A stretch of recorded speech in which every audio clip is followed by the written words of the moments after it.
بسم الله الرحمن الرحيم. بسم الله والحمد لله والصلاة والسلام على رسول الله وعلى آله وصحبه أجمعين.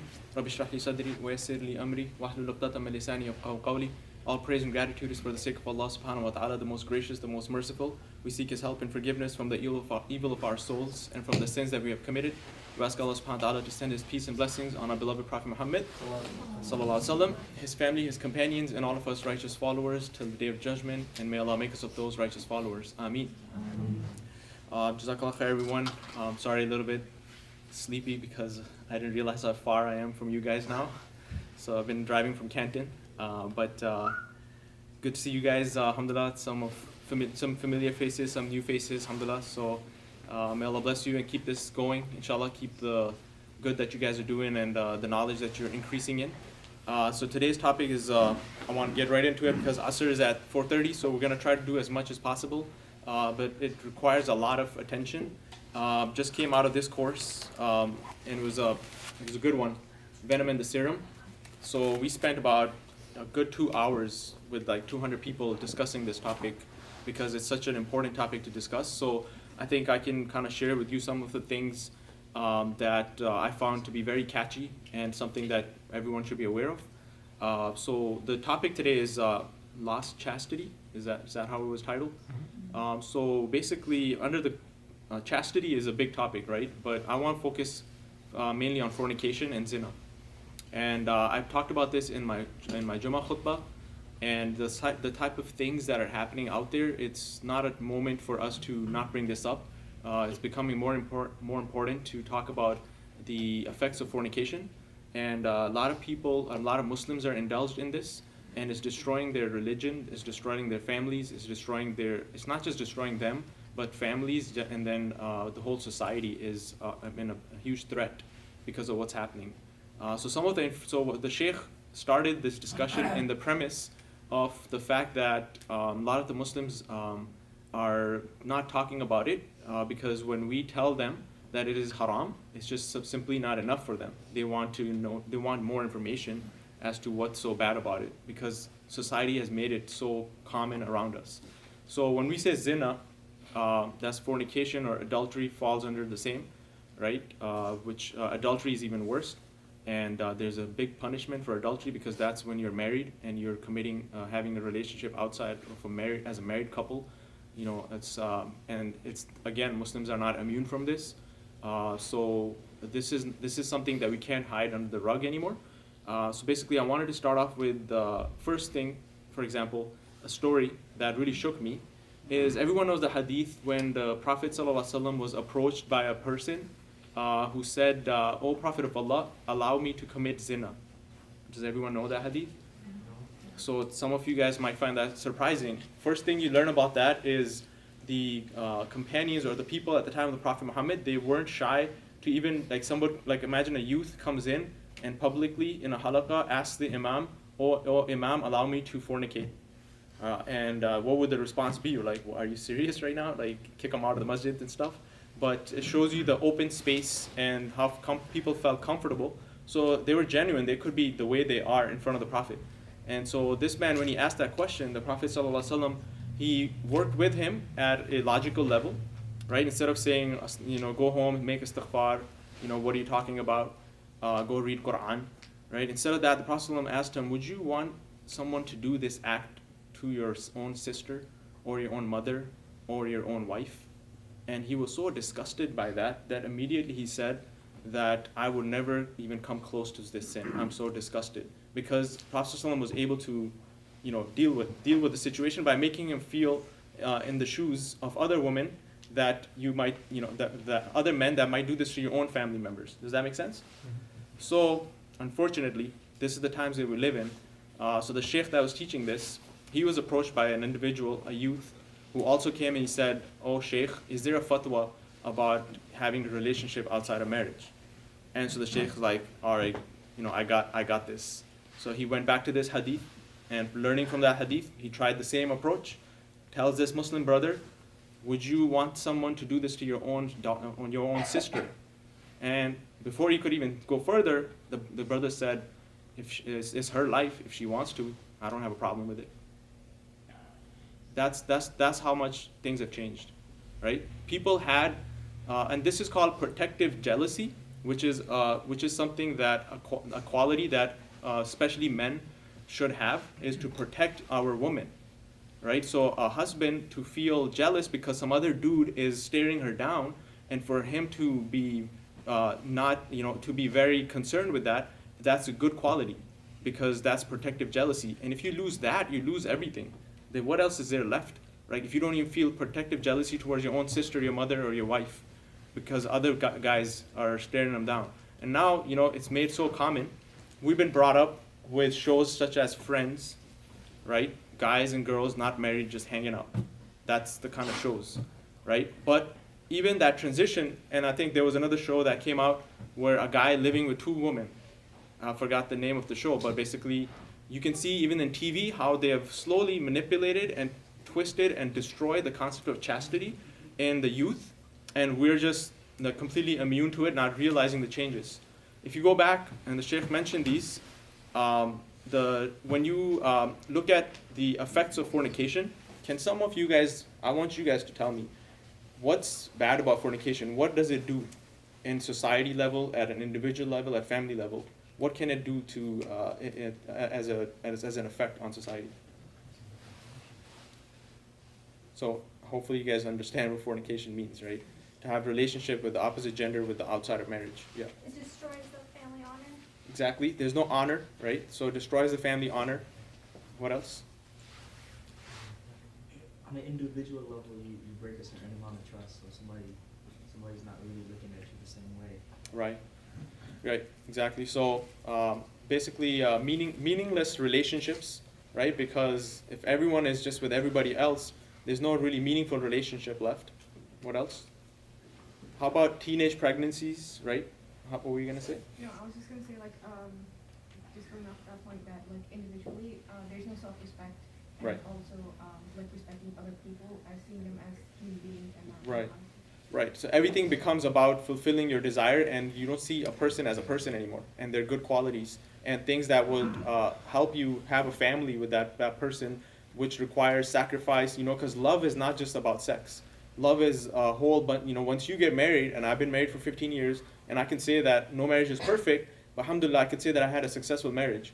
And what the trends I'm noticing now, when the youth come up to me and they talk about issues and practicing brothers and sisters who are not able to be compatible for each other. Like all the brothers are ready to get married, all the sisters are ready to get married, but it's not happening because they don't know how to have a solid relationship that can build a family. They don't know how to raise a family together because all we're thinking about is Hollywood and Bollywood and romance, right? And we don't know how to, even some of us, alhamdulillah, I think I've worked with you guys, and in this community, you guys have a lot of, mashallah, skills where you are taking care of your parents, immigrant parents, and I've seen you guys working 2 or 3 jobs to take care of your families, which I really respect you for that. But in other communities, you'll see the youth who don't even know how to change a tire, and then they go up to the shuyukh, and they say we're ready to get married, but our parents are not allowing us to get married. So one of our shuyukh, he actually sat them down, and he's like, what life skills do you have? Do you even know how to change a tire? And 20% of the people knew how to do that, and they didn't know nothing as far as running a family, having a financially stable job, or even to have a job to be able to sustain themselves off of that money for a year or so, right? They didn't have any of those skills, and then they want to get married. So the sheikh is like, you're not ready to get married. Most of the youth that came up to him, he said, only 10% were actually ready. The rest of them were they didn't even have the basic skills, because it's all about just fulfilling our desires and just getting what is easily available. So that's the stuff that everybody talks about. But some of the things that are happening that's shocking is incest is on the rise. A father can now do whatever with his own daughter because there's no shame left. In New York or one of these states, they have allowed abortion to happen after a child is born. That's like open day murder. And this is allowed now because these two people wanted to do whatever they want, have a child, and they're not ready for that child, so just abort the child. Open murder of a child. It's not even in the belly of, we were discussing for all these times at what point can you do abortion, and Muslims were asking, and then then we knew that there's the 3 periods, 40 days, 40 days, 40 days. Forget that. Now we're at a level where they're allowing abortion after the child is born.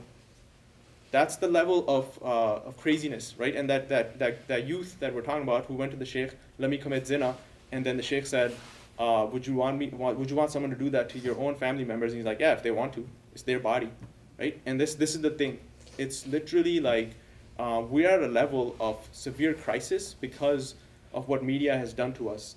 If you even look back at shows like Fresh Prince of Bel-Air or Family Matters, there was always a male figure that would come, and Uncle Phil, or what was the other guy's name? Yeah, Uncle Charles. He'll be there to protect the family when the girl or someone hits on the daughter or a family member. They will be there to save the day.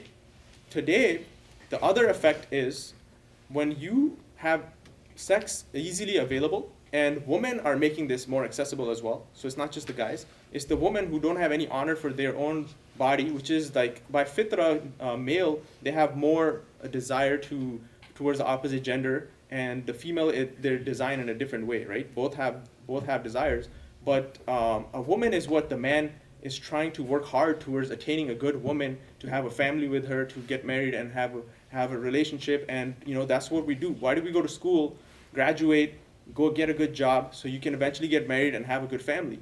But if the woman is making herself easily accessible, the guys, what it's doing is they're losing any purpose to any big aspirations to go after.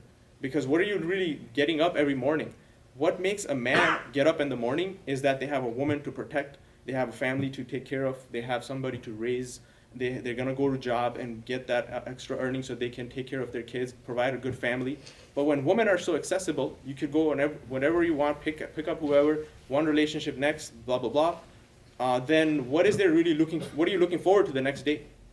So now what that's doing is we got 30-year-olds, 40-year-olds still playing video games, right? And they have no idea, they have no really desire to go and aspire for bigger things. That's another big effect when sex becomes so available.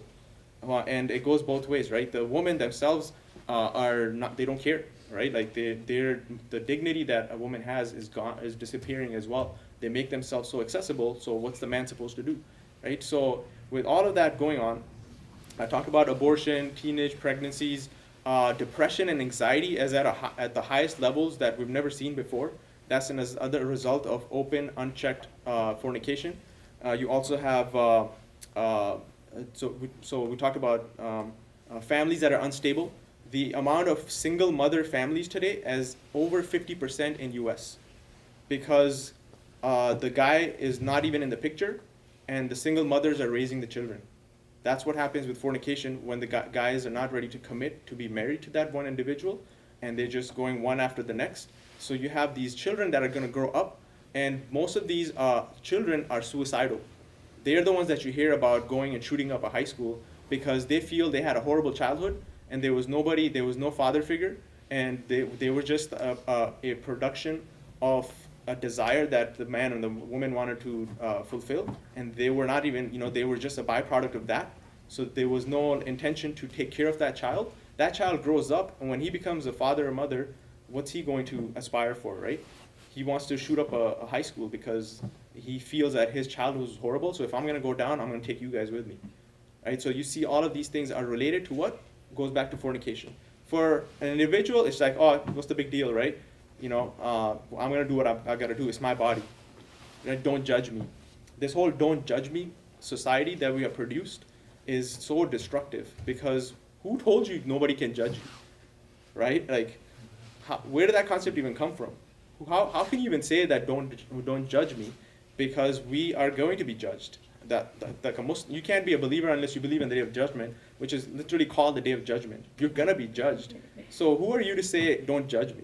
Right? Like, where is this stuff coming from? It's my body. I'm going to do what I want. Don't judge me. You don't know what I'm going through. Yeah, but brother and sister, I can't come and claim that I know what you guys are going through in your life and the hardships, but that doesn't remove the fact that fornication is going to be haram. And if you continue to do that, or murder, or adultery, or alcohol, this stuff is going to destroy societies. And so if you're going to do this in your public life, yeah, I'm not going to come and judge you. But when you become an agent to promote this stuff, because you are part of the process and you're publicly making this become prevalent and it's going to affect my kids and my family and it's going to destroy other families, then yeah, I am going to judge you. I have to speak about that, right? I can't judge you what you do in your private life, but if you go and start doing stuff in public, then of course I'm going to judge you. Of course we have to correct. What is forbidding evil and calling to good even means then, right? If I can't even say anything. And so if a Muslim can't even tell his Muslim brother that what you're doing is wrong, because, and there's actually in Washington or one of the states, he mentioned that in certain high schools, they found out that the guy and the girl that were seeing each other were actually brothers and sisters. Imagine that. Like there's actually high schools where they found out eventually that they're brothers and sisters because their father was going around sleeping. Right? This is what's happening in high schools. Right? Can you imagine how critical these programs are, coming to these type of programs and understanding. But if we're not talking about this, then we're just pretending like this doesn't exist, right? Like everyone is ignoring the elephant, like they say, in the room. And so what are we going to do, right, as far as the steps that we need to take? So first of all, let's look at some of the ayat, right? And so the topic was going to be about dating. Forget dating, right?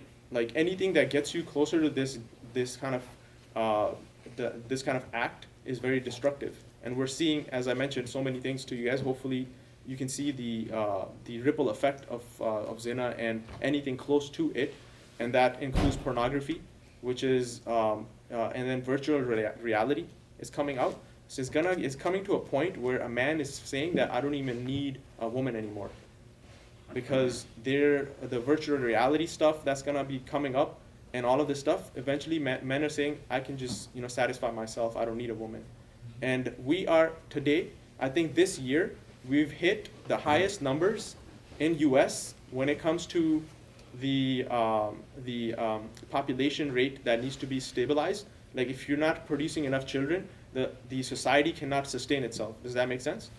So there's a certain number that needs to be maintained to have the next generation, because if you're not having enough children, and so we're at the highest rate today in the U.S. in 2020, where we're actually below the average of the amount of kids that are required to produce the next generation to carry us forward.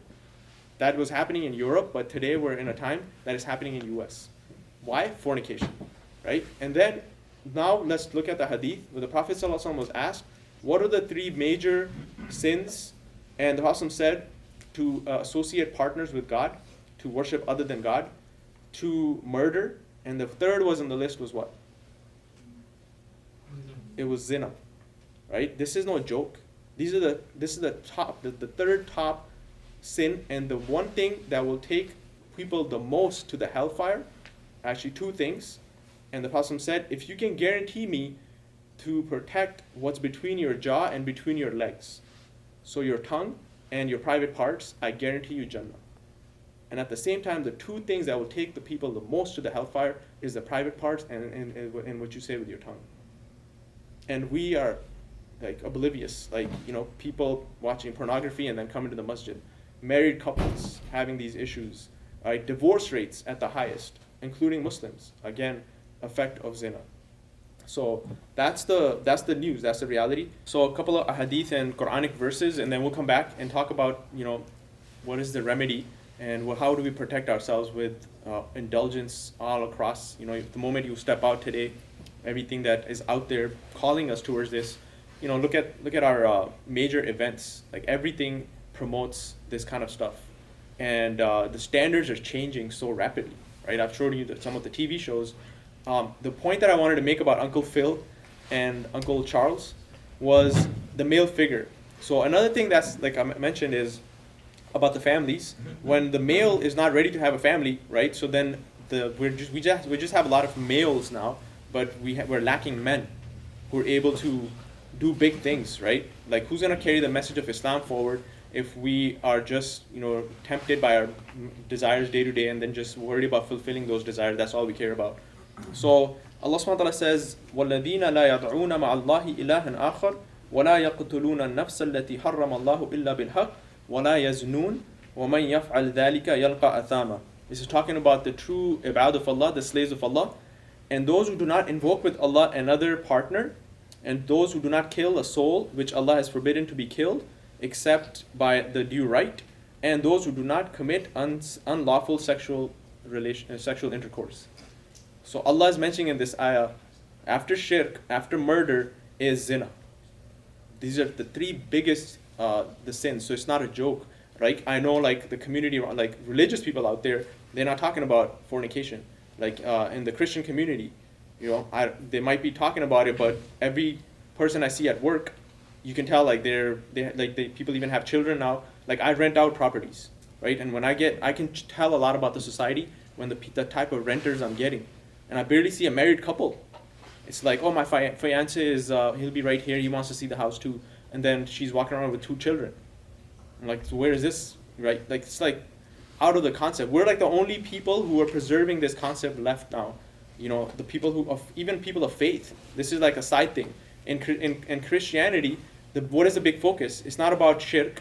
It's not about the sins, but it's about believing in Jesus as your savior. As long as you can do that, you're safe, right? But when it comes to major problems, they are certain that are speaking against it, but the prevalence around church-going people, and they are out having relationships outside of marriage, and it's in the books, it's in the Bible, about fornication. So that was the first verse. And is this my phone? I think it is. Oh, okay. I didn't recognize. Okay, so 429. Okay. وَلَا تَقْرَبُوا الزِّنَا إِنَّهُ كَانَ فَاحِشَةً وَسَاءَ سَبِيلًا. And do not approach unlawful sexual intercourse. Indeed, it is an immorality and is evil. Evil is the way. So what is something Allah is mentioning here that's different from other sins? Do not approach zina. Allah is not saying do not commit murder, right? Or Allah is not saying do not commit zina. He's saying don't even come close to it. That's the only sin Allah talks about in the Quran where He says don't even come close to it. Other ones He will say just don't commit the sin. But this one, don't even come close, which means all the things and avenues, the stuff that you watch, the stuff that you listen to, the way you talk to the opposite gender, right? And I'm not saying like this is the exact standard, right? Because I'm not gonna pretend here and say that this is how we're supposed to interact, okay? Because you go from here to the youth room, the rules change all of a sudden, right? And so it's about the way you interact. It's not just putting a barrier in the middle is gonna solve the issue, okay? Anyways, we'll come back, spend another 10 minutes and discuss, inshallah. Just a couple of more hadith related to the topic of chastity. Abu Hurairah narrated that the Prophet ﷺ was asked about that for which people are admitted into the paradise, because we talked about the hellfire, but what is it that takes people to the paradise the most? And he said the taqwa of Allah and good character, right? So your good character and your taqwa. So character makes a big difference. So we know to lower the gaze when you see the opposite gender. And by the way, that doesn't just mean lowering, because today, even if you lower the gaze, you're seeing the legs and the way people are dressed up is like half, it's so much now that even if you have to look up, whatever you have to do to protect your eye from staring at something. So whatever your heart is fed affects the way, your thoughts would be. And so some of the remedies is to protect your eyes. That's really the gateway to the lusts and desires. So the more you lower your gaze and the more you're careful about what's entering your eye, the better control you would have over those desires. For unmarried couples, for people who are looking to get married and want to, please Allah subhanahu wa ta'ala and fulfill their desires in a halal way, it's good to do fasting as the Prophet ﷺ prescribed, because that really affects the way, and we know that fasting is also described in the Quran as something that increases your taqwa, right? God consciousness, which is mentioned in this hadith as well. So fasting is something you could do more of. Also, don't fall for the trends of society. It's always good to be unique, because people would respect your values. And that's the good thing, the society that we live in, even though with all of the vices and everything, but if you stick to your principles, you'll get more respect. But if you always water down your principles, it's all good, I respect you for that. No, I don't respect you for what you're doing because you're destroying your family, and I don't agree with zina. So being able to say that, this is what I believe in, and that will increase respect. So in that sense, Valentine's Day, for example, right? We as Muslims, we don't go and give opposite gender gifts and how much I love you, this and that, right? This is but if you're really interested in marrying someone, then scholars would give you different options as to how you get to know that person. That's a separate discussion, so that you're able to get to know this person better, because if it's with the intention of marriage. But if it's just like fooling around and just getting to know each other, that's not allowed in Islam. And so having good company would really help you, right? Sisters having a good time playing your sports, the brothers on a weekly basis, attending other programs, doing community projects. That's the way that I know sometimes you guys might feel like there's too much, being asked in the leagues, but the whole idea is that you're kept busy. Like if you have free time, you're gonna end up replacing that free time with something either halal or haram. And the way things are out there, it's very tough to stay on the right path unless you have good people around you. So keeping yourself busy, learn some skills, go learn a class, increase your skills, and get involved in community projects, but don't be alone. Because when you're alone, even two people, which is called khalwa, where a man and a woman are alone, that's completely not allowed, because the Prophet said the third person is the shaitan. When you have two people like that, the third will always be the shaitan, and he has full access to make you do stuff, and that's why you hear the terminology, it just got too much, and we made a mistake, because it never ever just starts with zina, but it's the steps that people end up taking and not being precautious about, and they feel that they have control over these things, and before you know it, the person falls into the bigger problem. Another hadith narrated by Anas radiallahu anhu, the Prophet ﷺ said, "From among the signs of the hour are the following: general ignorance in religious affairs will prevail, religious knowledge will decrease, illegal sexual intercourse will prevail, alcoholic drinks will be drunk in abundance, men will decrease and women will increase, so much so that every 50 women there will be one man to look after them." And so when you have a zina-based society, when men, they fulfill their desire and they leave, and then you have these single mother family that's on the rise, these women need a partner, and there's not much to find, and so they resort to prostitution, and that's why prostitution is on the rise, because they don't have men being able to protect these women and take care of them, right? It's a ripple effect, destroys societies, and anything that's major sin is major because it doesn't just affect you as a person, but if it destroys societies, and our kids are going to be affected by it. So it's not enough to just be quiet about it. When it comes to public stuff that is harmful for the society, we have to talk about it and we have to forbid it, because it will affect our own homes, and then we will feel the pressure when it comes to our own homes. And so this is so, subhanallah, it's the signs of the last day of the last day, when alcohol is on the rise, people, sexual intercourse outside of marriage, religious affairs there's so much ignorance about them. Like most of the people don't really understand what it means to be a Muslim. Like they have all these philosophical discussions and thoughts, but they don't have a concrete ideology about who is Allah, how to worship Allah subhanahu wa ta'ala, what are my values and morals, where do I draw the line, where have I gone too much, too far, what is the flexibility available in Islam, right? And we're questioning everything based on our intellect.